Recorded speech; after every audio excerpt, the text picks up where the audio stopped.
Rosamund Pike and Jamie Dornan. Welcome to both of you. How are you? Good, thank you.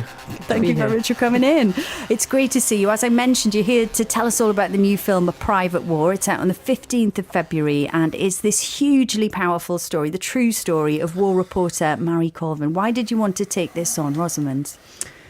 I think because we need exceptional people and we need to be inspired by them.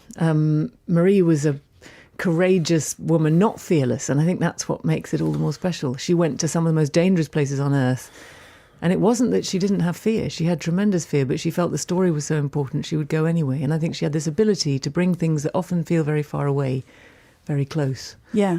And then what was it like portraying, I mean, not just a real life person, but portraying her as a real kind of flesh and blood person and as a complex person? Yeah. You know, as you say, not just, you didn't want it just to be this kind of hagiography where it's the big beats of an extraordinary career and her achievements, which were incredible, but also to show her as a kind of fully rounded individual.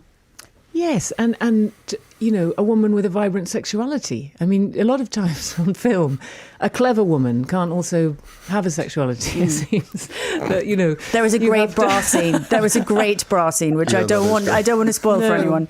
But I just feel that sort of...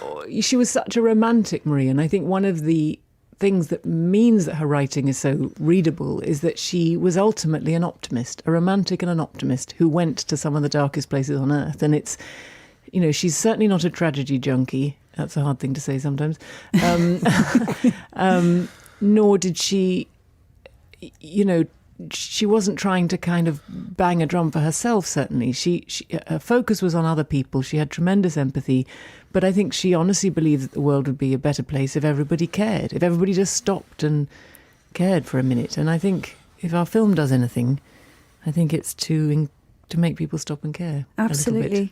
And Jamie, tell me about Paul Conroy, your character. Mm-hmm. Well, and you're a real person. I mean, you know, it's not just like any other film, is it? No, and it's a lovely thing to be able to say, but Paul is now, you know, a dear friend of mine and of Rose's and was with us for the entirety of the shoot. Incredible for us and, you know, selfishly for me to have access to the man you're portraying, you know, at all times. And he was and is a war photographer, and Marie had a sort of long and quite interesting history with her photographers in the past, and not many had stuck with her for too long. She got quite impatient with many of them.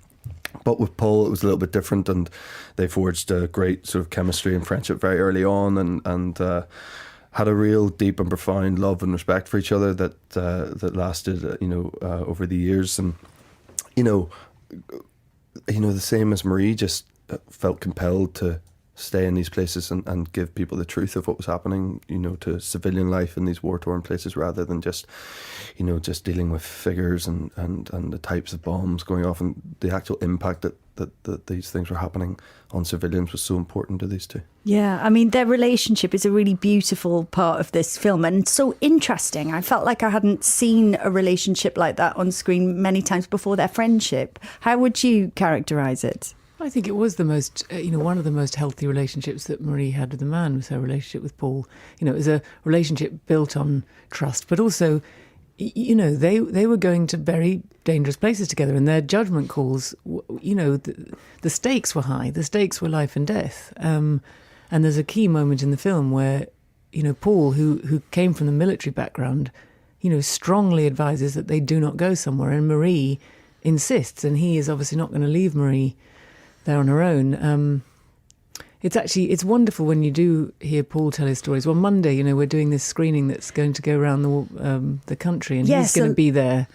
And when you hear we're sort of doing an interview, I think, from Leicester Square that's going to go to the cinemas all over the country. But it really is a treasure to hear him tell these stories and reminisce. And as Jamie says, you know, a real gift if you're portraying him. How did you research playing Marie, Rosamund? Was it a case of kind of getting as close to the people who were closest to her as you could? Yes, it was gaining the trust, which actually put me in the position of a correspondent, I realised inadvertently, because, you know, the people who really mattered were not so easy to win round, first of all, because there's a lot of suspicion about, you know, someone you love being the subject of a film, especially when you don't know the kind of film that's going to be made. I think once they met Matthew Heineman, our director, who comes from documentary, they were reassured. And yeah, it was hearing their stories, hearing the things they didn't want to tell me initially. I think those are the things that really matter. It's the stuff that you don't want to tell because you're protecting your friend, and ultimately they're the things that make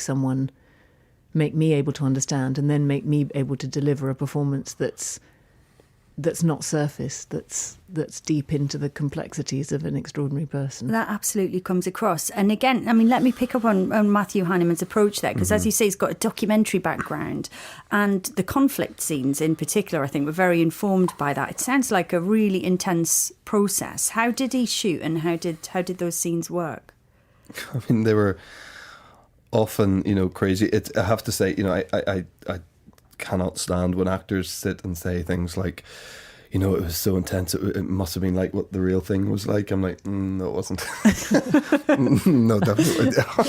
Yeah, but I understand. Actors say that sometimes. Oh, it gave you a real sense of what war's like. It's like no. So I'm not, definitely didn't do that. But I mean, Matthew obviously comes from a very successful and strong documentary background. And often going to places that people don't want to go to, and exploring conflict zones. So he does have a great grasp of what that is like. He actually can say that he knows what it's like. And so you're trying to, carry that through to a narrative background, a narrative setup as much as you can. Excuse me. And he's going for realism as much as you can. And for a lot of those scenes and a lot of the effects of the human effect, and with the civilians, Matt cast real displaced refugees from those places we're depicting, which added this huge amount of realism. I mean, and caught Roz and I off guard, I think, a little bit with some of those scenes that couldn't quite prepare yourself for what these people were going through, and then we were sort of regurgitating a lot of what they'd been through before. Like when we went to the burial site, if you obviously hopefully see the movie, and there's a scene where we go to a burial site in Iraq, and we used real Iraqi refugees for those scenes, so that when these women are wailing and throwing dust over themselves and chanting, and that wasn't scripted, that's all real. They just did that and we went with it. And that sort of realism, it's quite hard to conjure up in a narrative sense. And obviously, for us as an actor, for you, they're doing your job. You face some of the same questions as, Marie and Paul must have faced when they were, when do we stop doing this? When is the right time to put the camera down? Totally. When does this become intrusive? I mean, did you struggle with that, Rosamund? Did you ask yourself those questions? Yes, because I think you're constantly in dialogue with, why do I feel so much? And yet it's obviously not my pain to feel. But there's no doubt that you if you're a sensitive person, or I think probably if you're anybody, to be honest, if you're in contact with that level of trauma relived, it's very hard not to feel it, unless you've erected some serious barriers in advance, which is maybe what the people who do this job have to do, to steel yourself. But we were not. I don't think we, and I think we both left the experience quite skinless of having taken on a huge amount, So, yes, we don't know the experience of being in war, but we've certainly had a very visceral experience of the effects of war on people's lives.